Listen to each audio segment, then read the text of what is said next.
a great need in our development as human beings is to step into action.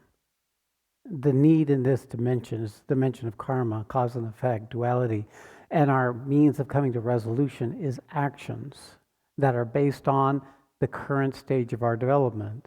And of course, that's true for a child and a young adult and an older adult.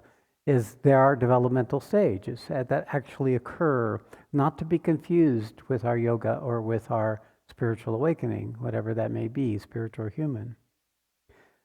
But as we come into life, the thing that makes us individuals are the types of actions, the intent behind those actions. The intent has to do, you could say, with a core fundamental organization or attitude, position that we take. This is where we step from. We step from the place where we already are, and we step into a future. And that stepping, that action, is either going to be driven by these programmed components of us, or it's going to be driven from another place, where there is some other agenda or intent that it is seeking to bring into existence. So you could say that all action has a perpetuation of the past or the creation of a new.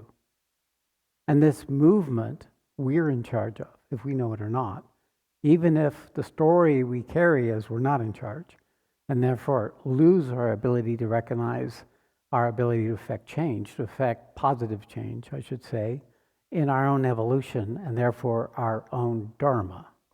Because none of us are born here, live here, survived to be here for no reason. We're here because there's a particular dharma, role, thing, that is the imperative that comes in its core from our innate nature, our psychic self.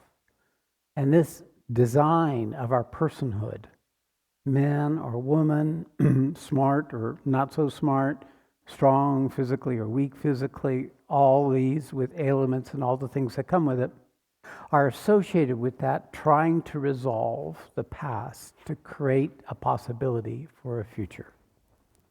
This is a simple expression. And it's only in this arena of karma, of the Kurukshetra, the field, that this can be done. When we leave this field, then our actions are meaningless. They have little power. And they don't have much lasting impact because the core of the problems are not able to be met and resolved. It's only by being in our physical body in the course of our life, through conscious actions, that we can create a new possibility for ourselves. And for all of you, this is how you've gotten this far.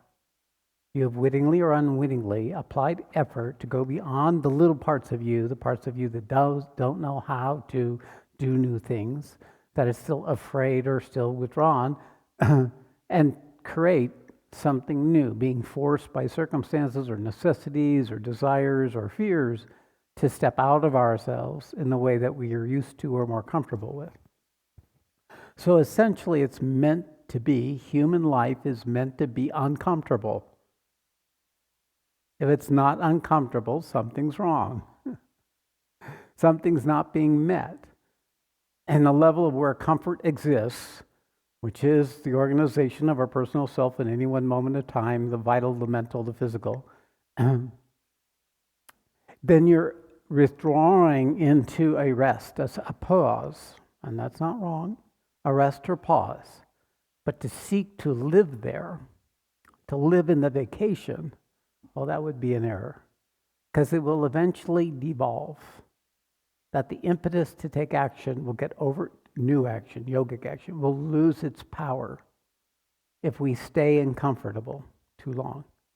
So the principle of challenging ourselves, of stepping out of the boundary, of applying effort, those periods of discomfort becomes the means of assuring a steady or rapid or forwarded progress in the opportunity of your life.